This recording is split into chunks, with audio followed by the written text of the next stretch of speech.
You know what? The other police chiefs in Fairfield County said to me, you're the new kid on the block. You're going to talk to the people and listen. They're going to beat you up. But you know what? It was one of the best things I did. Now, there's a lot of room for improvement, but I believe we've come a long way in reaching out to the community. We need more police officers. Unfortunately, the development hasn't happened quickly enough.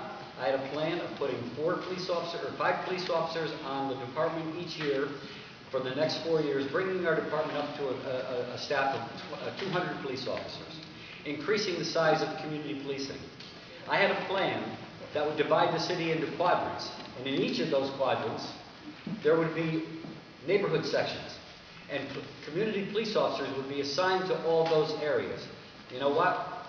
Nobody listened to me. As mayor, they will listen to me. The city of Norwalk will be divided into quadrants. The city of Norwalk will have identifiable neighborhoods, and each of those neighborhoods will have a community police officer.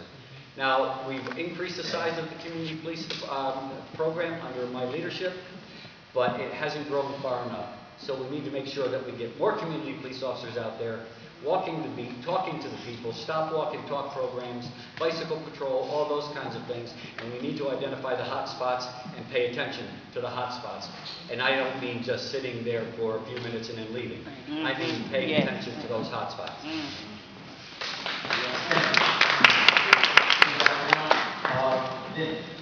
Question due to our diverse. We don't get to answer that one? Oh, you didn't? I'm sorry. Oh, yes, you do. We want to answer that one. Oh, yeah. We want to touch on that. Thank you. You know, a couple things about relationships between the police and the community that disturb me. You know, people like myself, we've been calling for community policing. You know, leaders here in this city have been calling for community policing for a long time. The relationships needed to be better a long time ago.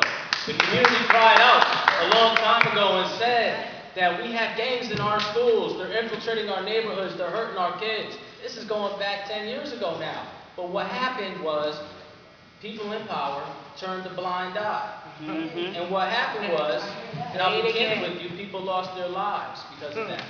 Okay?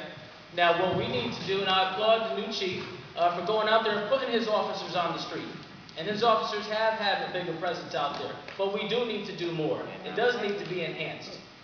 And I'll tell you one more thing about the culture that seems to exist between the community and the law enforcement folks. Now, I'm going to support our law enforcement. They're protecting and they're serving our community. However, when I see on video 4 police officers holding the man down in the Webster lot, holding him down, okay, and one of them with a taser going full force to the back of his neck the entire time, we got to understand, there's more we can do, okay? The communication needs to be enhanced. Now, we don't want a police officer to be in the mayor's office, and I mean no disrespect about that. We need a mayor in the mayor's office because the mayor can bridge that gap. And that's the way I envision the mayor's office to be. I don't want to go out there and do police work. I want to be the gap, bridge the gap between the community and law enforcement so we can start to unite. So we can rebuild that trust with one another again. Because that's what's lacking out there.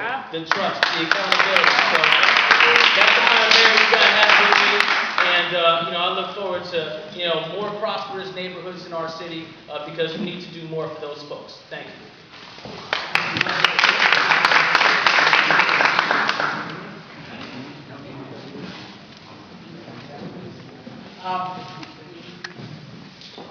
I think this is an area where the candidates differ, quite frankly. As I told you, I was on the Common Council for 8 years. I did not vote a single time against a police appropriation or request.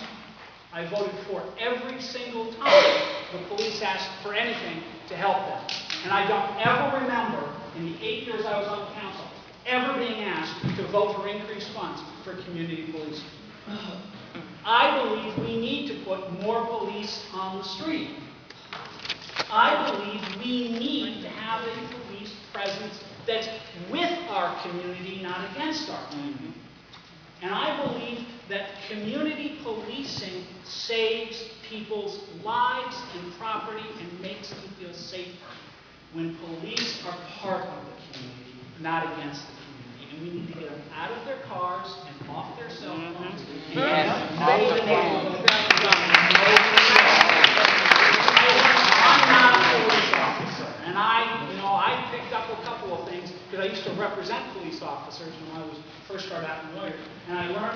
4 simple rules. People, places, the things they do, the times they do them. A cop who knows the neighborhood and knows people, places, the things they do, and the times they do them, they stop crime from happening. And what is it we're trying to do? Arrest more people? No. Seize more goods? No. Get more convictions? No. Throw them in prison longer? No.